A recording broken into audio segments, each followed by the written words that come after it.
مانگنے میں جو سب سے بڑی رکاوٹ ہے وہ کیا ہے؟ قبول ہوتی بھی نظر نہیں آ رہی.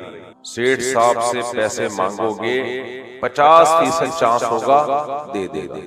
ادھر تو لوگ کہتے ہیں اللہ سے ساری زندگی مانگ رہے ہیں، ملتا کچھ بھی نہیں. ایک ویڈیو شیئر ہوئی تھی، کسی سے ایک صاحب نے پوچھا کہ بتاؤ بچپن اچھا تھا یا ابھی جوانی اچھی؟ کہتا ہے بچپن اچھا تھا.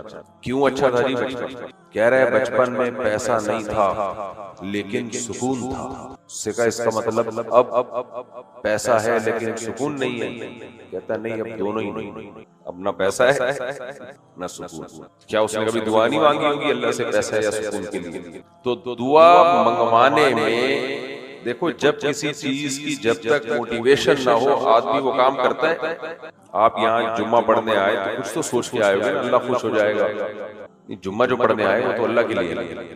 یہاں پڑھنے آئے وہ پھر 20 چیزیں ہو سکتی ہیں. کچھ لوگ کی شادی نہیں ہو رہی ہوگی، انہوں نے سوچا شاید یہاں بیٹھ کے ہو جائے.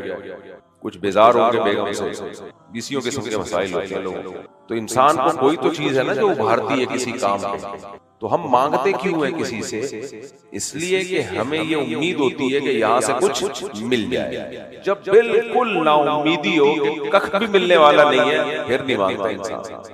یہ جو قرضہ لے کے بھاگے ہوئے لوگ ہوتے ہیں ان سے آپ پیسے مانگ رہے ہوتے ہو، اس امید پہ مانگ رہے ہوتے ہیں کہ شاید مل جائے. حالانکہ پتا ہوتا ہے کہ ملنے والا کچھ بھی نہیں ہے. شاید ٹرائی کرنے میں کیا حرج ہے؟ 0.1% بھی چانس ہوتا ہے تو انسان اپنی زبان کو گھساتا ہے. اللہ سے دعائیں کیوں نہیں مانگ رہے؟ شیطان نے دل میں یہ ڈال دیا ہے کہ 0.1% بھی چانس نہیں کہ کچھ ملے گا. اور کیسے ڈالا ہے اس نے؟ شیطان آ کے کہتا ہے کہ تو نے بھی دعا مانگی، فلاں نے بھی دعا مانگی تھی، اس نے دعا منگوائی تھی، امام صاحب سے کہا تھا میرے والد صاحب کی طبیعت خراب ہے، امام صاحب نے دعا مانگی اللہ ان کو ٹھیک کر دے. شام کو اطلاع آئی کہ وہ دار فانی سے پوچھ کر یہ ٹھیک ہوئے. ہسپتالوں میں کتنے لوگ پڑے ہوئے ہیں، صبح و شام دعائیں ہوتی ہیں اللہ بیماروں کو شفائے کامل عاجل. کامل کا مطلب مکمل شفا، 18 سال کے جوان بن جائے بالکل. شفائے کامل بھی عطا فرما، عاجل بھی. عاجل کا مطلب فوراً، نہ کامل مل رہی ہے نہ عاجل مل رہی ہے. کینسر کا مریض کینسر میں کتنی لمبا ٹائم گزارتا ہے، ٹھیک نہیں ہوتا. جو کینسر کے جراثیم پہ اس دعا کا اثر نہیں ہو رہا تو بڑے بڑے گنڈے بدماشوں پہ کہاں سے اثر ہوگا؟ یہ وسوسے کون ڈالتا ہے دل میں؟ بولو نا بھائی، شیطان کا نام لینے میں کیا خیال ہے؟ اس میں تو کوئی حرج نہیں ہے. تو لوگ کہہ رہے ہیں کہ ہم مانگتے رہتے ہیں. ہمارے محلے میں ایک صاحب تھے، امام صاحب جب دعا مانگنا شروع کرتے، حالانکہ وہ نمازی تھے، امام صاحب دعا مانگنا شروع کرتے اٹھ کے چلے جاتے. بڑے لمبے چوڑے سے تھے اور کیا کہتے ہوئے جاتے ہیں کچھ بھی نہیں ہونے کا.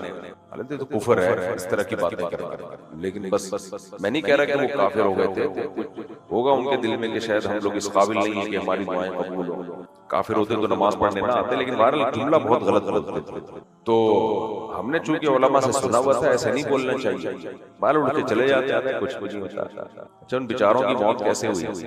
ان کی موت ایسے ہوئی کہ ہمارے ہاں قبرستان میں ایک، یعنی ہمارے محلے میں ایک لمبے آدمی کا انتقال ہو گیا. 2 بندوں کو نہیں مرنا چاہیے کہ لمبے کو اور ایک موٹے آدمی کو. ٹینشن کس کے لیے ہوتی ہے؟ بھاری لوگ ہوتے ہیں نا کہ جو جنازے کی چارپائی اٹھائیں تو ان کو بھی خطرہ ہوتا ہے کہ اگلا نمبر ان کا ہو. خیر، تو وہ اب ہوا یہ، اللہ کی قدرت دیکھو آپ. تو یہ بھی ان کا بھی قد کافی اونچا تھا.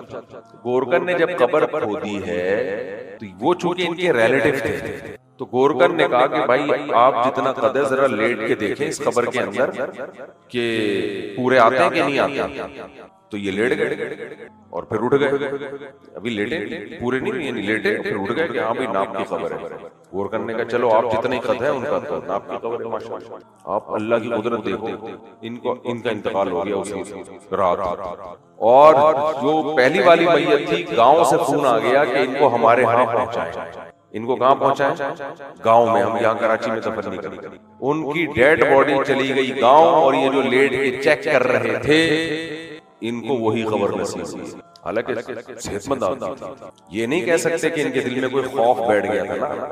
قدرت. اب بہت سے وہمی لوگ کبھی قبر کو چیک کرنے کی کوشش نہیں کریں گے. ایسا کچھ بھی نہیں ہے. یہ نہیں ہے کہ وہ چونکہ لیٹے تھے تو اللہ نے کہا تم ہی لیٹ جاؤ. ایسا نہیں ہے. یہ جتنے لوگ قبرستان میں جا کے لیٹے ہیں ان میں سے پہلے کوئی لیٹا تھا؟ کوئی بھی نہیں. کسی نے بھی. گورکن تو ہر قبر کو چیک کر رہا ہوتا ہے, وہ اپنے ٹائم پہ ہی مرتا ہے. یہ بس اللہ کی طرف سے ایک عبرت ہے کہ ہر شخص اپنی موت سے غافل ہے. وہ دوسرے کو دفن کر رہا ہے, جنازہ پڑھ رہا ہے, وہ بھول جاتا ہے کہ تھوڑے دنوں میں بھی لیٹا ہوا ہوں گا. وہ بھول جاتا ہے. ہو سکتا ہے جو قبر کسی اور کے لیے ہے وہ ہوئی تمہاری. یہ تو زندگی کی حالت ہے بھائی. ہم نے کہا یار یہ تو عجیب ہی ہوگی. وہ لیٹ کے چیک کر رہے تھے. مجھے اس میں چھوٹا تھا بہت, مجھے اس وقت یہ خیال آ رہا تھا کہ اب تو کوئی قبر چیک ہی نہیں کرے گا. وہمی قوم ہے نا. کیا خیال ہے؟ محرم میں شادی ہو گئی تو ناکام ہوگی. پھر میرے پاس قصے سنا رہے تھے فلاں کی محرم میں شادی ہوئی تھی ناکام ہو گئی تھی. تو میں کہتا ہوں بہت ساری شادیاں ربیع الاول کی, رمضان کی ناکام ہوئی ہیں. شادی کے ناکام ہونے کا محرم سفر سے تعلق نہیں ہے, آپ کے اخلاق سے تعلق ہے. دونوں میں سے کوئی ایک بھی آڑا ترشا ہوگا, ریلیشن ٹوٹنے کا پورا خطرہ ہوگا. چاہے محرم میں ہو, چاہے سفر میں ہو, چاہے ربیع الاول میں, چاہے عید کے دن. وہمی آدمی کو کہیں سے بھی سرا مل جائے نا بس وہ پاگل ہو جاتا ہے. تو خیر, تو وہ اٹھ کے جایا کرتے تھے, کہتے تھے بھائی کوئی قبول ہونے والی نہیں. تو شیطان کیا کرتا ہے, دل میں یہ ڈال دیتا ہے کہ قبول ہونا نہیں ہے, مانگنے کا کوئی فائدہ نہیں. تو شیطان کو ایک بات سمجھا دیا گیا.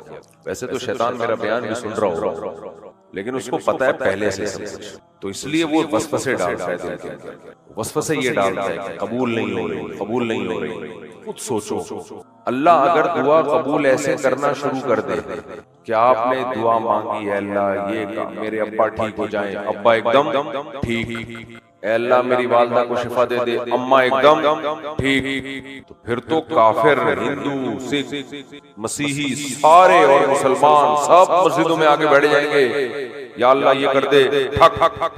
تو یہ تو نظام عالم کیا ہو جائے گا, خراب. ایمان بالغیب کہاں گیا بھائی؟ پھر لنگر بٹ رہا ہو فری پھوکٹ کا تو سارے لائن لگا کے کھڑے ہوتے ہیں, سارے لائن لگا کے کھڑے ہوتے ہیں. اس لیے اللہ نے ایک عقلی دلیل دے دی ہمیں کہ یہ کیسے ہو سکتا ہے کہ تم مجھ سے مانگو, مانگ مجھ سے رہے ہو اور میں نہ دوں. دنیا میں جو سخی لوگ ہوتے ہیں ان سے مانگا جائے اور وہ نہ دیں, وہ اپنی انسلٹ محسوس کرتے ہیں, بے عزتی محسوس کرتے ہیں. یہ کیسے مجھ سے مانگو میں نہ دوں, یہ کیسے ہو سکتا ہے؟ لہذا دوں گا ضرور, دینے کا اسٹائل کیا ہوگا, انداز کیا ہوگا, یہ تم پر نہیں ہے, یہ میں فیصلہ کروں گا کہ دینا کیسے ہے. تم اپنا کام کرو, مانگو. کیسے دے گا اس کے درجات قرآن و سنت میں سے ہمیں پتہ چلتا ہے. پہلی بات, دعا اس لیے قبول نہیں ہوتی کہ ہم مانگ نہیں رہے ہوتے, پڑھ رہے ہوتے. سمجھ میں آ رہی ہے؟ دعا بھی تو ہونا. دوسری بات, بعض دفعہ دعا اس لیے قبول نہیں ہوتی کہ قبولوانے کے سارے ذرائع ہم نے ختم کر دی ہوتے ہیں, رکاوٹیں کھڑی کر دی ہوتی ہیں اپنی دعا میں. حرام کھا رہا ہے, حرام پہن رہا ہے, اور پھر کیا کر رہا ہے, دعائیں مانگ رہا ہے. جان ختم ہوگی کہ نہیں ہوگی دعا میں؟ دل سے مانگ ہی نہیں رہا, دھیان کہیں اور لگایا ہوا ہے. تو اللہ کہتا ہے کہ جب تو خود مانگنے میں مخلص نہیں ہے تو میں تجھے کیوں دوں, دعا تو مانگ پہلے. آپ کسی سے پیسے مانگ رہے ہو, ادھر ادھر دیکھ رہے ہو, وہ سمجھ جائے گا اس کو ضرورت نہیں ہے. اگر ضرورت ہوتی تو یہ اس طرح سے نہ مانگ رہا ہوتا کہ دینے دو, نہیں دینے نہیں دو, ایسے تھوڑی مانگا جاتا ہے. تو دعا دل لگا کے مانگنا. سب سے پہلی شرط کیا ہے دعا میں؟ بولو, دل لگا کے مانگنا. دل لگے نہ لگے تو لگانے کی کوشش کر لیں. میں نے بتایا نا, ہم اس کے پابند ہیں جو ہمارے اختیار میں, جو اختیار میں نہیں ہے ہم اس کے پابند نہیں. رو کے مانگو, فرمایا رونا نہیں آتا کوئی بات نہیں, رونا اپنے اختیار میں نہیں. کچھ ایسے ہیں فنکار اداکار ٹیلی ویژن میں بھی ہوں گے یقیناً, رو لیتے ہیں, آدمی حیران ہوتا ہے کیسے رو رہے ہیں. بینر پہ لکھا ہوتا ہے آج ہمارے یہاں رو کے دعا مانگی جائے گی. تو کیا مطلب پہلے سے پروگرام بنایا ہے رونے؟ رونا تو غیر اختیاری چیز ہے بھائی, کبھی آ جاتا ہے کبھی نہیں آتا. یہ کیا بینر ہے کہ رو رو کے دعائیں مانگی جائیں گی؟ اگر امام صاحب کو نہیں آیا رونا تو لوگ بولیں گے ہم کو اس سلسلے میں آئے تھے کہ یہاں رو رو کی دعائیں مانگیں. یہ تو انٹرٹینمنٹ ہو گئی نا, ایک طرح سے ڈرامے بازی ہو گئی. تو کچھ اسکالر آ رہے ہیں ایسا رو رہے ہیں، عجیب اسٹائل میں رو رہے ہیں. 2 سال پہلے ایک صاحب آئے تھے، وہ ماں کے حقوق بیان کرتے ہوئے اتنا روئے تھے، اتنا زیادہ رو لیے کہ اینکر آ کے کہہ رہا ہے چپ کر جاؤ، تو بزبان حال اینکر کہہ رہا تھا چپ کر جا، میری ہنسی نکل رہی ہے. ٹیلی ویژن پہ تو وہ بیچارے نے ایکٹنگ کی، اس اینکر نے کہ ہوسٹ نے، جو ہوسٹ تھا اس نے کہا کہ آپ تسلی دے رہا ہے کہ آپ کائنڈلی تھوڑا سا پلیز، لیکن بزبان حال کہہ رہا تھا میں نے بڑی مشکل سے کیمرے کے سامنے ہنسی روکی ہوئی ہے، چپ کرے. جنازے پہ کوئی بہت زیادہ رو رہا ہے نا، سمجھ لو اسی لیے مارا. نارمل رونا ہوتا ہے، انسان ہے، کبھی ہنستا ہے کبھی روتا ہے، سب کچھ ہو جاتا ہے، ڈرامے اچھے نہیں ہوتے. تو دعا میں آداب ہے کہ رونا نہ آئے، کیونکہ میں نے بتایا اپنے اختیار میں نہیں ہے، تو رونے کی صورت بنا. چیخو پکار اللہ کو دعاؤں میں پسند نہیں. آج دعاؤں میں بھی چل رہا ہے، کیا ہو رہا ہے یار، آوازوں کو پست کرو، شو بازیاں مائک کھول دیں گے دعا مانگتے ہوئے بھی، پوری دنیا کو کیوں سنا رہے ہو اپنی دعا. دوسرا ادب دعا کا، ادعوا ربکم تضرعا وخفیا، عاجزی سے مانگی جائے، رونا نہ آئے تو رونے والی صورت بنا لی جائے، اور چپکے سے پکارو اپنے رب. اجتماعی دعا بھی جائز ہے، اس سے دعا پتہ چل جاتا ہے کیسے مانگی جاتی ہے. کبھی کبھار ہو ٹھیک ہے، لیکن فوکس کس کو کرنا ہے؟ اجتماعی کو نہیں، انفرادی کو. سمجھ میں آ رہی ہے بات کہ نہیں آ رہی ہے؟ اجتماعی دعاؤں میں لوگ شریک ہو جاتے ہیں، اپنے طور پہ کبھی نہیں مانگ رہے ہوتے اللہ تعالیٰ سے. تیسرا کام یہ یقین رکھنا ہے کہ جس خدا کے سامنے ہاتھ اٹھائے ہیں، جس رب کے سامنے، وہ دعاؤں کو رد نہیں کرتا، وہ دیتا ہے. کیسے دے گا؟ یہ کس کا معاملہ ہے؟ اللہ کا معاملہ. حدیث میں آتا ہے کوئی یوں نہ دعا مانگا کرے کہ اللہ تو میری حاجت پوری کر دے اگر تو چاہتا ہے. فرمایا اللہ جب ہی کرے گا جب اللہ چاہے گا، لیکن تم یہ نہ بولو. ہم نے یہ بولنا ہے کہ حاجت پوری کر دے. یہ دعا کے ادب کے خلاف ہے کہ اللہ کو آپشن دے رہے ہیں آپ کہ اگر آپ چاہیں تو ایسا کر سکتے ہیں. یہ بھیک تھوڑی ہوئی. کبھی بھکاری کو دیکھا کہ 50 روپے دے دو اگر دینا چاہو، نہیں دینا چاہو تو ایسے تو کون دے گا بھائی؟ آپ سمجھ جاؤ گے اس کو تو ضرورت ہی نہیں ہے. تو یہ امید رکھنی ہے کہ دعا قبول ہوتی ہے. جب نہ ہو قبول دیکھنے میں تو تسلی رکھنی ہے کہ قبول ہو رہی. آپ کہو گے یار یہ کون سی تسلی ہے، ہو ہی نہیں رہی تو میں کیسے یقین کر لوں کہ ہو رہی ہے؟ تو بھائی اللہ نے قرآن میں شروع میں کہہ دیا الذین یؤمنون بالغیب. یہ قرآن ہے ان لوگوں کے لیے جو اللہ کی باتوں کو بغیر دیکھے یقین کر لیتے ہیں. جب اللہ نے کہہ دیا ہو رہی ہے تو بس مان لے ہو رہی ہے. آپ کیسے ہو رہی ہے اس کے بہت سارے طریقے. بعض دفعہ اللہ ایز اٹ از وہ چیز پکڑا دیتے ہیں آپ کو جو آپ اللہ سے مانگ رہے ہیں. ایسا بھی تو بہت دفعہ ہوا ہے. آپ نے کہا اللہ یہ میری ضرورت پوری کر دے، اللہ نے پوری کر دی. اے اللہ ان کو شفا دے دے، اللہ نے شفا دے دی. اے اللہ میری یہ حاجت پوری کر دے، اللہ نے حاجت پوری کر دی. حالانکہ امکان کی دنیا میں نا امیدی ہو چکی تھی. بہت دفعہ ہوتا ہے، سب کے ساتھ ہوتا ہے. بعض دفعہ اللہ وہ کام نہیں کرتے لیکن اس کا کوئی آلٹرنیٹ کر دیتے، اس کا متبادل دے دیتے. ہم نے چونکہ وہ متبادل اللہ سے مانگا نہیں ہوتا، وہ ہمیں غریبی میں مل رہا ہوتا ہے، تو ہم کہتے ہیں کہ یہ دعا کا اثر نہیں ہے، حالانکہ وہ اس دعا کا اثر ہے. بعض دفعہ اللہ وہ کام جو آپ اللہ سے مانگ رہے ہیں وہ نہیں دے رہے، لیکن اس سے جو مقصد ہے، جو آپ جس وجہ سے وہ چاہیے آپ کو، وہ وجہ اللہ عطا کر دیتے ہیں. غریب آدمی اللہ سے پیسہ مانگتا ہے نہیں ملتا، لیکن پیسے کا مقصد ہے استغنا، سکون، اطمینان، وہ اس کو غربت میں دے دیتے ہیں اللہ تعالیٰ. اور دولت مند کو اس کے دل میں لالچ اور زیادہ ڈال دیتے ہیں، وہ اپنے آپ کو غریب بھی سمجھ رہا ہوتا ہے.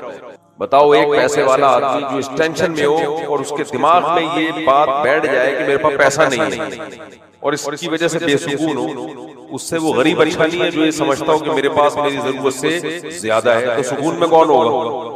وہ سمجھ رہا ہے کہ یار میرے پاس میری ضرورت سے بہت زیادہ ہے. میرے پاس پوری زندگی میں ایک کیس آیا ہے کہ ایک صاحب آئے کہنے لگے مفتی صاحب میری تنخواہ میری ضرورت سے بہت زیادہ ہے، میں پریشان ہوں کہ میں کیا کروں.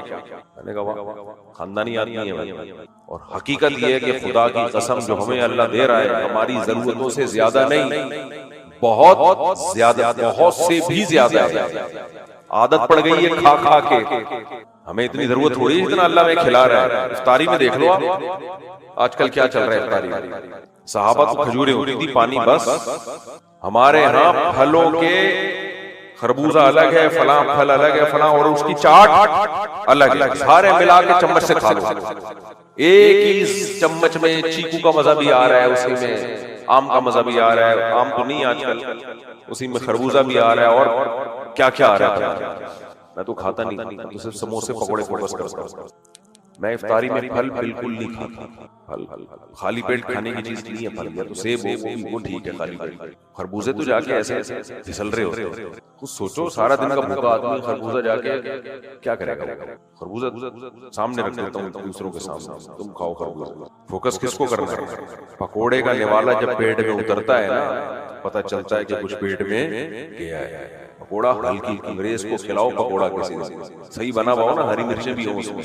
خیر بھوک لگ رہی ہے تو کہیں اور دماغ چلا گیا. تو کتنی نعمتیں. تو میرے بھائی ہم سب کو اللہ نے ضرورت سے زیادہ نہیں بلکہ بہت زیادہ دیا ہے. اللہ نے بہت زیادہ دیا. تو بعض دفعہ اللہ دل میں سکون ڈال دیتا ہے, بعض دفعہ کوئی مصیبت آنے والی ہوتی ہے. آپ اللہ سے کوئی نعمت مانگ رہے, وہ نعمت نہیں مل رہی, لیکن ایک مصیبت آنے والی ہے, اللہ اس مصیبت کو ٹال دیتا ہے. وہ مصیبت ٹلتی بھی ہمیں نظر نہیں آ رہی, کیونکہ آتی بھی نظر نہیں آئی.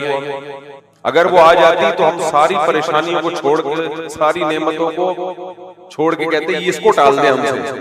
وہ اللہ نے پہلے ہی ٹال دی, تو یہ ہمیں نظر تھوڑی آ رہی ہوتی. اور آپ اللہ سے جو مانگ رہے وہ نہیں مل رہا, تو کم سے کم اتنا ضرور ہوتا ہے کہ جو پریشانیاں آئیں گی آپ پر, وہ پریشانیاں مصیبت کے بجائے نعمت کا ذریعہ بن جائیں گی. یعقوب علیہ السلام اپنے بیٹے کے لیے دعائیں کرتے ہوں گے نا, مانگتے تھے, نہیں ملا بیٹا, لیکن اس کا نہ ملنا یعقوب علیہ السلام کے لیے بہت بڑی نعمت, کیونکہ جب وہ ملا ہے تو اللہ نے مصر کا بادشاہ بنا کے ملایا. تو مسلمان اس بحث میں نہیں پڑتا کہ کیسے قبول ہو رہی ہے, وہ کہتا ہے میں نے اپنی فائل اللہ کے آفس میں جمع کرا. وکیل تسلی دیتے ہیں نا, تمہاری فائل کیا ہو گئی ہے جمع, تمہارا کیس کیا ہو گیا ہے.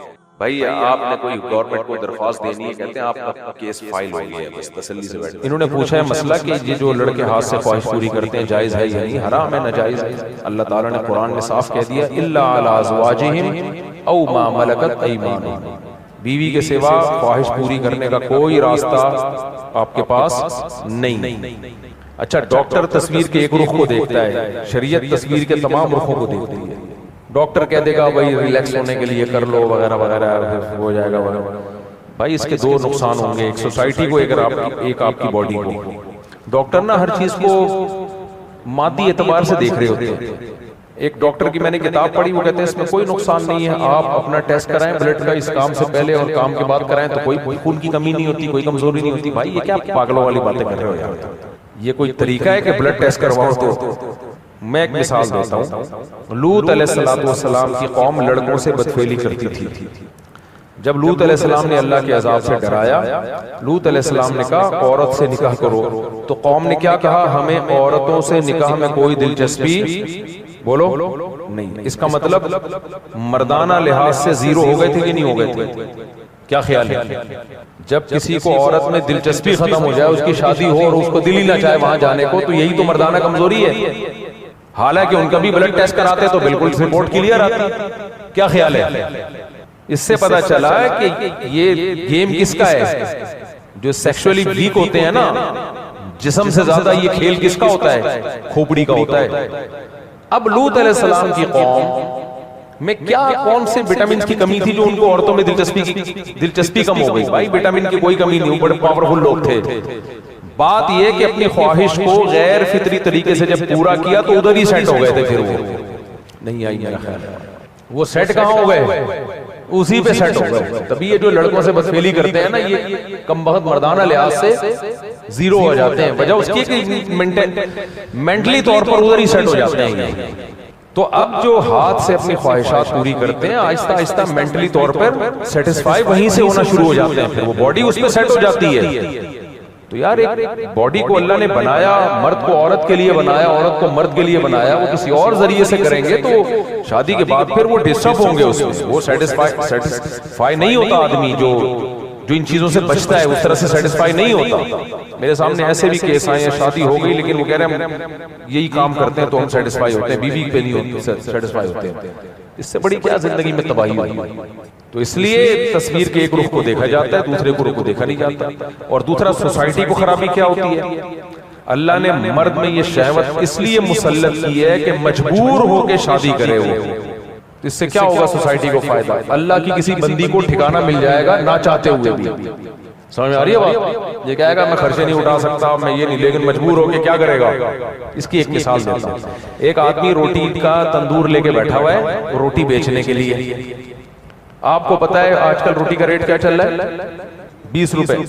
آپ کو پتا ہے 20 روپے کی روٹی خریدوں گا اس کا بزنس چمک جائے گا، لیکن 20 روپے کی روٹی میں کیوں خریدوں؟ میں اپنے پیسے بچاؤں گا، میں پیسے بچاؤں گا، لیکن اس میں تندور والے کا بیڑا غرق ہو گیا کہ نہیں ہو گیا؟ تو اللہ آپ پہ بھوک کو مسلط کرتا ہے۔ آپ کہتے ہو یار دل تو چاہ رہا ہے 20 روپے بچا لو، خون پسینے کی کمائی ہے، لیکن پیٹ یہ لے 20 کیا 30 لے لے روٹی دے دے یار۔ پھر جب پیٹ بھرے گا پھر بولے گا ابے پیسے ہی خرچ کر دیے میں نے، یہ کیا ہو گیا؟ لیکن شریعت چاہتی ہے کم وقت خرچ کر تاکہ اس تندور والے کو روزی ملے۔ تو اللہ نے جن کو بیٹیاں دی ہیں نا، تو اللہ چاہتے ہیں بیٹیوں کو باپ نہ پالے، بیٹیاں جب بالغ ہو جائیں تو ان کو ان کے شوہر پالیں۔ سمجھ میں آ رہی ہے بات کہ نہیں آ رہی ہے؟ ان کا گھر ہو، ان کو شوہر کی عزت ملے، محبت ملے۔ اب شوہر کیا کر رہے ہیں؟ لونڈے لپاڑے، اب پیسے خرچ ہوتے ہیں، ماں باپ منع کر رہے ہیں، کم وقت تیرا پیسہ تو ادھر چلا جائے گا بیوی کی جیب میں۔ ہر شخص پیسہ بچانے کی فکر میں لگا ہوا ہے۔ اللہ نے مرد پہ شہوت اتنی مسلط کر دی اور سارے راستے شہوت پوری کرنے کے بند کر دیے، نہ چاہتے ہوئے بھی کیا کرے گا؟ شادی کرے گا۔ یوں راتوں کی نیندیں اڑیں گی، دماغ خراب ہوگا، جیسے ہو رہا ہوتا ہے کماروں کا، سڑے ہوئے دماغوں کا، سڑیل لوگوں کا۔ تو وہ نہ چاہتے ہوئے کیا کرے گا؟ ابا کر دو، بلیک کلر کی یہ کر دے ابا، کوئی بات نہیں، آڑی ترشی کر دے، تو وہ کہے گا ابا بس کر دو۔ تو یہ اللہ نے شہوت مسلط کی ہے تاکہ یہ ہماری چاہتوں پہ نہیں رکھا کہ ہم جب اسٹیبل ہو جائیں ایکچولی، تو اس سے نقصان تو لڑکیوں کا ہو رہا ہے نا، بچیوں کے باپوں کا ہو رہا ہے، ان کے ماں باپ کا ہو رہا ہے، وہ بھی بٹھا کے رکھیں گے۔ اس لیے اللہ نے فطرت یہ چاہتی نہیں ہے کہ اس میں انسانوں کو دخل اندازی کا موقع دیا جائے۔ فطرت چاہتی ہے مسلط کرو، کم وقتوں کرو شادی ہے، تمہاری ایسی کی تیسی۔ اور یہ اللہ تعالیٰ یہ مانتے نہیں ہمارے فلسفے نا کہ ایکچولی یہ بھی ایجوکیشن، ایکچولی اللہ کہتے ہیں نیچر سب سے پہلے ہے، باقی سب چیزیں بعد میں۔ اس لیے یہ اب آپ نے ہاتھ سے لگا دیا لونڈے لپاڑے کو، تو وہ تو شادی 90 سال میں بھی جا کے نہیں کریں گے، ادھر سے پورا ہو جاتا ہے اس کا حساب کتاب، تو کیا کریں گے؟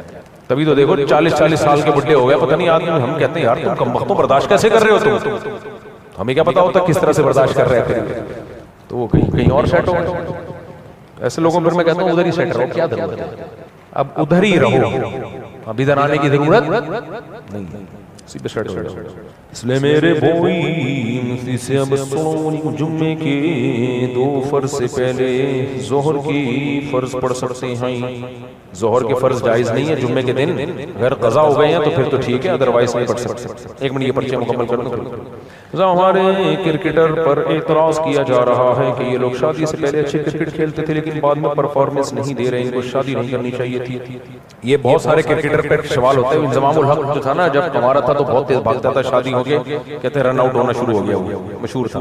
لیکن شادی سے اس کا کوئی تعلق نہیں ہے، ہوتا پتہ ہے کیا ہے؟ سمجھو، شادی ہو جاتی ہے، صحت کا خیال کرنا چھوڑ دیتے ہیں، بھوک لگتی ہے شادی کے بعد، بھوک کیونکہ مینٹلی سکون ملتا ہے نا انسان کو، تو وہ اس بھوک میں بجائے اس کے کہ انڈے پروٹین اور اچھی ڈائٹ لیں، وہ اوٹ پٹانگ چیزیں پھوڑنا شروع کر دیتے ہیں۔ اکثر دیکھا ہوگا شادی کے بعد گینڈے بننا شروع ہو جاتے ہیں۔ تو فطرت تو ان کو صحت اچھی کر رہی ہوتی ہے، بھوک لگا کے، سکون دے کے کہ اب اچھی چیزیں کھاؤ، وہ اچھی کے بجائے بریانیاں پھوڑیں گے، پھر بیگم کے ساتھ جا رہے ہیں ادھر ہوٹلوں پہ کھانا کھا رہے ہیں، رات کو دیر سے گھر آ رہے ہیں، وہ بیڑا غرق کر دیتے ہیں۔ وہ پھر ایسی جگہوں سے چیزیں نکلنا شروع ہو جاتی ہیں جو قدرت نے بنائی نہیں ہے۔ وہ چیزیں یہاں سے ایک کولا ادھر کو جا رہا ہے، دوسرا کولا ادھر کو نکل گیا، دونوں کے سائز میں بھی فرق آ گیا کولوں کے، اور تون ادھر سے عجیب سے، دیکھو شادی کے بعد حال کیا ہوتا ہے۔ تو وہ فطرت تو آپ کی صحت اچھا کرنا چاہتی ہے. دیکھو چہرے پہ رونق کیسی آ جاتی ہے شادی کے بعد. تو یہ بالکل ایسا ہی ہے جیسے آپ جم گئے. ہمارے ایک دوست ہیں باریک سا لڑکا, میں نے اس کو بہت سمجھایا جم جایا کرو, بہت باریک ہو تم, مطلب ناڑا ڈال سکتے ہیں تمہارے ذریعے سے شلوار میں سلائی بن چکے ہو تم. میرا بھانجا ہی ہے, اسی کی بات کروں, بہت باریک سے ہے نا, آپ نے دیکھا ہوگا. تو میں نے کہا تم روز بروز اور باریک ہوتے جا رہے ہو, تو جم جاؤ, تھوڑا ویٹ شیٹ اٹھاؤ. تو اس نے کہا ٹھیک ہے میں جاتا ہوں. تو میں نے اس کو بولا کہ جم جانے کے بعد اگر پراٹھے ہی کھانے ہیں, برگر کھانے, پھر مت جاؤ. کیونکہ ہوتا یہ ہے کہ جب جم جاتے ہیں بھوک ڈبل ہو جاتی ہے, پھر جو کھائیں گے وہ باڈی کو ٹھا کر کے لگے گا. اب آپ نے برگر اور پیزے پھوڑنا شروع کر دیے, پھر تو غلط قسم کا فیٹ آ جائے گا نا باڈی میں. میں نے کہا گینڈے جیسے موٹے ہو جاؤ گے, اس سے بہتر پہلے ڈائٹ پلان بناؤ پھر جاؤ. کھانا کیا ہے؟ تو یہی ہوتا ہے کہ جم اب یہ تو نہیں کہیں گے کہ جم جا کے آدمی ٹھوس ہو جاتا ہے, موٹا ہو جاتا ہے. نہیں بھائی, جم جانے سے تو صحت بنتی ہے, لیکن اس کے بعد آپ کھا کیا رہے ہیں. اس طرح شادی کرنا تو فطرت ہے بھائی, اس سے تو صحت بنتی ہے اور زیادہ فریش ہو جاتا ہے آدمی. لیکن مصیبت شادی شدہ لوگوں کے ساتھ ہے کہ شادی کے بعد یہ ٹھوس ہو جاتے ہیں اور پھر کھاتے لیٹ کھانا شادیوں میں, اور جب بھوک ڈبل ہو جاتی ہے تو غلط چیزیں کھا رہے ہوتے ہیں. تو یہ اپنا نقصان ہے. تو اس لیے اس میں شادی کو برا مت کہیں, اپنی خوراک کو برا کریں. جی بھائی کچھ پوچھنا چاہتے ہیں؟ میرا نام سید طاہر جمال ہے, 70 کا رہائشی ہوں. جیسے ابھی آپ نے کہا کہ اللہ تعالیٰ نے ایک نظام رکھا ہے تاکہ جو لڑکیاں ہیں ان کے بھی گھر بن سکے اور ساری ذمہ داری ماں باپ پر نہ ہو. اسی طرح بیواؤں کے اور متعلقاؤں کے بارے میں بھی علماء نے کہا کہ اس بات کا اہتمام کریں کہ ان سے نکاح کریں. میں نے کچھ عرصے پہلے ایک بیوہ سے نکاح کیا, چونکہ میرے پہلے بیوی سے اولاد نہیں تھی, تو لہذا جو بیوہ ہیں ان کے 2 بچے ہیں. تو میں نے نکاح کیا تو اس بحث کے اوپر کہ گھر والوں نے کہا کہ یہ ہمارے بچے نہیں ہیں, تمہارے ذاتی بچے نہیں ہیں, تمہارے نکاح سے بچے نہیں ہیں. انہوں نے مجھے گھر سے نکال دیا اور کہا کہ ہم ان کو قبول نہیں کرتے. اس کے بارے میں شریعت دیکھیں, یہ میں بہت دفعہ بتا چکا ہوں, جب آپ کسی بیوہ سے شادی کر کے اس کے بچے رکھ رہے ہیں تو آپ رکھیں, اپنے خاندان کو نہیں پہنائیں. یہ پھر لمٹ کو کراس کرنے والی بات ہو جاتی ہے. آپ پہلی بیوی کو بھی نہیں زبردستی دے سکتے ہو, کیونکہ انسان صرف اپنے بچوں کو پالنے کا مکلف ہے, دوسرے کے بچوں کو وہ کیوں پالنے تو بہت اچھی بات ہے, ثواب کی بات ہے, لیکن جب نہیں ذہن ہے تو آپ زبردستی تھوڑی کر سکتے ہیں. مثال کے طور پر آپ 2 4 یا 3 بچے محلے میں لا کے اپنی اماں کو پکڑا دیں, اماں ان کو پالو, بہت ثواب ہے. اماں کہیں گی ثواب کا کام میں اپنے اختیار سے کروں گی, بھائی میرے اوپر زبردستی کیوں ڈال رہا ہے. تو یہ میں کئی بار بتا چکا ہوں کہ کسی بیوہ طلاق یافتہ کے بچوں کو جب پالیں تو پھر وہ اپنی پہلی بیوی کو اس کی مرضی کے بغیر نہیں پہنائیں زبردستی. اس پر لازم نہیں ہے کہ وہ آپ کے سوتیلے بچوں کو پالے, بلکہ اس پہ یہ بھی لازم نہیں کہ آپ کے دوسری بیوی سے جو بچے پیدا ہوں ان کو بھی زبردستی پالے. یہ بھی لازم, آپ ذمہ داری اٹھائیں, ان کو الگ رکھیں. نہیں, اس بیوہ کو آپ الگ گھر لے کے دیں, چاہے فلیٹ لے لیں, 1 آدھ کمرے کا سستا لے لیں, اور بچے ادھر ہی رہیں گے اپنی ماں کے ساتھ. نہیں, اس میں نہیں لائیں, نہیں لے کر آئیں. میں اس پہ آپ کو نہیں اپریشیٹ کرتا. آپ نے یہ بیوہ سے شادی کر کے خاندانی کام کیا, اس کے بچے رکھے خاندانی, بچے خود رکھیں. آپ سمجھ میں آ رہی ہے بات؟ بچے ماں کے ساتھ رہیں, آپ کے ساتھ رہیں, پہلی بیوی کے ساتھ بھی نہیں اور اپنے والدین اور رشتہ داروں کے ساتھ بھی نہیں. پھر وہ ایکسپٹ کر لیں, مل لیں, اچھی بات ہے. نہیں ملے تو کوئی زبردستی نہیں ہے, اس پہ زبردستی نہ کریں ان پہ کہ نہیں جی لو, نہیں جی لو. یہ غلط ہو جائے گا. پھر سمجھ میں آ رہی ہے؟ نہیں, گھر میں آپ کا حصہ کیوں مارا گیا, وہ تو وراثت کا حصہ آپ کو ملے گا لازمی. نہیں دے رہے تو یہ غلط کر رہے ہیں. اگر آپ کا وراثت کا حصہ نہیں دے رہے تو غلط کر رہے ہیں. اس گھر میں آپ رہ سکتے ہیں. دیکھو, میں کسی گھر میں اگر شریک ہوں تو میں خود تو رہ سکتا ہوں نا, لیکن میں اس گھر کے افراد کی مرضی کے بغیر دوسروں کو تھوڑی لا کے رکھ سکتا ہوں وہاں پہ. ایک آسان مثال دیتا ہوں. فرض کر لو ہم 4 بھائی ایک گھر میں شریک ہیں. ایک 500 گز کا گھر ہے جو ہم 4 بھائیوں کا ہے. فرض کرنا سب بھائیوں کی ایک بیگم رہ رہے ہیں. میں نے 4 لا کے رکھ دی وہاں پہ. بولیں گے بھائی تیرا بھی 1/4 حصہ ہے, ہمارا بھی 1/4 ہے, ہم سب کی ایک اور تیری 4. تو میں کہوں اسلام میں 4 شادیاں جائز ہیں. اور پھر ان 4 کے فرض کر لو کہ وہ بیوہ ہوں, ان کے پرانوں سے 4 بچے بھی ہوں. 16 بچے میں نے لا کے تھوپ دیے ادھر، اور میں کہا بیوہ سے شادی بہت ثواب ہے، اس کے بچوں کو پالنا، وہ کہیں گے تیرے لیے ثواب ہے نا تو پال لے بھائی الگ فلیٹ لے کے، کیا خیال ہے؟ تو اس میں تو 1/4 ہی رہے گا نا، کیا خیال ہے؟ تو یہ معاملات میں شریعت ایکوریسی چاہتی ہے، ایک نمبر ہی ہونی چاہیے. تو اس لیے بیوہ کے بچوں کو رکھیں، نبی نے بیوہ کے بچوں کو پالا ہے، اپنے خرچے پہ پالیں، ان کو الگ فلیٹ لے کے دیں، وہاں وہ اپنی ماں کے ساتھ رہیں، آپ بھی رہیں وہاں پہ، اور پھر آپ کے رشتہ دار اگر ان سے ملیں اچھی بات ہے، بہت ثواب ہے، نہیں ملے تو زبردستی نہیں ان پہ مسلط کریں اس کو. جی وعلیکم السلام. سفر اور جنگی صورت کے علاوہ جو ظہر اور عصر کی نماز اور مغرب عشاء کی نماز اکٹھی پڑھ سکتے ہیں؟ دیکھیں، مغرب، ظہر اور عصر کی نماز اور مغرب اور عشاء کی نماز اکٹھی پڑھ سکتے ہیں یا نہیں پڑھ سکتے، یہ مسئلہ بھی میں ریفرنسز کے ساتھ ریکارڈ کرواؤں گا. میں نے تیاری کی بھی ہے، ٹائم نہیں مل رہا، تو پورے ریفرنسز کے ساتھ. اس کا خلاصہ فی الحال آپ یہ سمجھ لیں کہ بخاری مسلم کی صحیح حدیثیں ہیں جن میں ہے کہ نبی صلی اللہ علیہ وسلم نے ظہر اور عصر کو ملا کے پڑھا ہے، اور بعض صحابہ نے بھی ملا کے پڑھا ہے. یہ تو بات ثابت شدہ ہے، لیکن اس ملانے کا مطلب کیا ہے؟ مطلب کیا ہے ملانے کا؟ بعض فقہا کہتے ہیں ملانے کا مطلب یہ ہے کہ ظہر کے ٹائم پہ ہی عصر، یا عصر کے ٹائم داخل ہونے کے بعد ظہر عصر ملائی.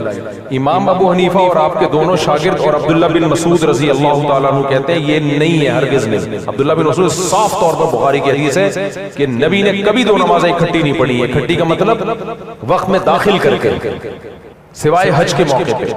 تو جو اکٹھی پڑھی ہیں وہ کیسی ہیں؟ بخاری کی حدیث میں ہے کہ مغرب کو آپ ڈیلے کریں بالکل اینڈنگ وقت میں، یعنی یہ بھی مجبوری میں، اور مغرب پڑھیں جب عشاء کا ٹائم شروع ہونے والا. پھر بخاری کے الفاظ ہے ثم تلبس یسیرا، پھر آپ تھوڑی دیر ٹھہرے. یہ ٹھہرے اس لیے تاکہ عشاء کا وقت داخل ہو جائے، اور عشاء کا وقت داخل ہوتے ہی عشاء پڑھ لی. اس طرح سے جمع کیا جائے گا سفر میں نمازوں کو، یہ جائز ہے. اور یہ صرف سفر میں نہیں، بیماری میں بھی جائز ہے، کبھی مجبوری ہو تو اس میں بھی جائز ہے. تو اس میں آسانی ہوتی ہے کہ ایک ہی وضو سے ایک ہی دفعہ آپ کو نماز کے لیے فارغ ہونا پڑے گا، بار بار نہیں فارغ ہونا ہوتی ہے. کوئی ضرورت ہو تو اس کی اجازت ہے، کیونکہ یہ تعویل اگر اچھا صحیح مسلم کی حدیث ہے جس میں آتا ہے کہ آپ نے عشاء کے وقت میں جمع بین الصلاتین کی ہے. اس سے بعض لوگ کنفیوز ہوتے ہیں، کہتے ہیں دیکھو مسلم کی حدیث میں تو آتا ہے کہ عشاء کا وقت داخل ہو چکا تھا اور اس میں مغرب اور عشاء کو جمع کیا ہے. اس کا مطلب مغرب کو عشاء کے وقت تک ڈیلے کیا گیا ہے. اس کا جواب یہ ہے کہ حدیث کے راوی کے الفاظ یہ ہرگز نہیں ہے کہ مغرب کی نماز کو آپ عشاء کی اندر لے کر گئے ہیں، یہ نہیں ہے کہیں بھی.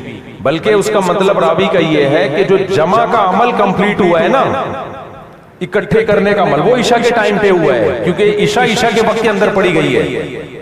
مغرب پڑھی گئی بالکل آخری وقت میں، اور عشاء کا وقت داخل ہوتے عشاء پڑھ لی، تو جمع کا عمل جو کمپلیٹ ہوگا وہ عشاء کے وقت میں ہوگا. تو بخاری کی حدیث امام ابو حنیفہ کو سپورٹ کر رہی ہے. اور عبداللہ بن مسعود تو نبی کے سفر حضر کے ساتھی تھے، وہ تو صاف کہتے تھے کہ نبی نے کبھی دو نمازوں اکٹھا نہیں پڑھا. یعنی اکٹھے کا مطلب کہ ظہر کے وقت میں عصر پڑھ لی ہو یا عصر کے وقت کے اندر لے جا کے ظہر پڑھی ہو. اتنے بڑے صحابی کا بیان، اور وہ فقہ میں اور تفقہ میں، علم میں دوسرے صحابہ پر آپ کو فضیلت ہے، سوائے حج کے موقع پہ وہ حقیقی جمع ہے. تو اس لیے اس میں امام ابو حنیفہ کا موقف کمزور نہیں ہے. اور اگر آپ یہ حدیث میں یہ مطلب نہیں کرتے، دو نمازوں کی تعویل نہیں کرتے، تو پھر اس حدیث کا تو کسی کے پاس کوئی جواب ہی نہیں ہے جس میں آتا ہے، بخاری مسلم کی حدیث ہے جس میں آتا ہے کہ نبی نے بغیر سفر کے، بغیر بارش کے، بغیر عذر کے بھی دو نمازیں اکٹھی پڑھی ہیں. حالانکہ اس کا تو کوئی بھی قائل نہیں ہے. تو وہاں بھی اکٹھی کا اگر یہ مطلب لیا جائے کہ ظہر کو ڈیلے کیا عصر کے وقت تک اور عصر کو اول وقت میں پڑھا، یہ آپ نے پڑھا. اور صحابی سے پوچھا ایسا نبی نے کیوں کیا؟ فرمایا تاکہ امت حرج میں واقع نہ ہو، یعنی اس پر بھی عمل کر سکے. اس طرح امام حنیفہ کی عادت یہ ہے، جو فقہ حنفی جنہوں نے ڈیپتھ میں جا کے پڑھا ہے نا، تمام حدیثوں کو اور قرآنی آیات کو سامنے رکھ کے فیصلہ کرتے ہو، کبھی بھی ایک حدیث پہ فیصلہ نہیں کرتے. امام حنیفہ کا مشہور قول ہے کہ میں نے موضوع پہ مسح کا فتویٰ اس وقت دیا جب میرے سامنے سورج کی روشنی کی طرح کثرت سے حدیثیں آ گئیں جس سے ثابت ہوا کہ نبی نے موضوع پہ مسح کیا ہے. بھائی ایک حدیث آ جاتی آپ فتویٰ دے دیتے نا؟ کہا نہیں، کیونکہ قرآن میں پاؤں دھونے کا حکم ہے. تو قرآن قطعی ہے، یقینی ہے، تو انہوں نے کہا میں قرآن کو جو اتنا متواتر ہے اس کو کیسے چھوڑ سکتا ہوں؟ تو جب تک سورج کی روشنی کی طرح میرے سامنے کثرت سے حدیثیں نہیں آ گئیں جن میں واضح نہیں ہوا کہ مسح موزوں پہ جائز، یعنی جو چمڑے کے موزے یا جو خفین جسے کہا جاتا ہے، تو اس وقت تک میں نے اس کے جواز کا فتویٰ نہیں دیا۔ تو نماز کا مسئلہ تو سب سے اہم ہے۔ اب دیکھو آپ، قرآن نے حکم کیا دیا ہے، جنگ کی حالت میں بھی اللہ نے نماز کا طریقہ بدل دیا، طریقہ کہ کھڑے ہو کے پڑھو، سواری پہ بیٹھ کے پڑھو، اور آگے کیا فرمایا، ان الصلاۃ کانت علی المؤمنین کتابا موقوتا، نماز مومنین پر مقررہ اوقات میں فرض ہے۔ یہ اشکال کا جواب دیا اللہ نے کہ اللہ جنگ کی حالت میں بھی تو کہہ رہا ہے کہ کھڑے ہو کے نہیں پڑھ سکتے، سواری پہ بیٹھ کے پڑھ لو، ایسے تو چھوڑ دیتے ہیں، وہ ڈیلے کر لیں گے اس وقت میں۔ فرمایا نہیں، ہر نماز کا ایک متعین ٹائم ہے، اور نبی کی بخاری کی حدیث ہے جو سفر میں آپ نے فرمائی ہے کہ لیس فی النوم تفریط، اگر نماز سوتے میں نکل جائے تو یہ کوتاہی نہیں ہے، کیونکہ نیند پہ کنٹرول نہیں ہے۔ انما التفریط فی الیقظہ، کہ جاگتی حالت میں تفریط ہے، اور تفریط کی ڈیفینیشن نبی نے کیا فرمائی کہ نماز کو اپنے وقت سے ڈیلے کر دیا جائے۔ تو یہ نماز جو آ رہی ہے تو پانچوں نمازیں مراد ہے نا اس سے، اور ویسے بھی جب اسلام میں 5 نمازیں ہیں تو اس کا مطلب 5 اوقات میں ہیں، کیونکہ اگر 3 اوقات میں 5 نمازیں ہیں تو وہ پریکٹیکلی 3 نمازیں کہلائیں گی پھر وہ، کیونکہ نماز میں ٹینشن ہی یہی ہے کہ ٹائم کا خیال کرنا۔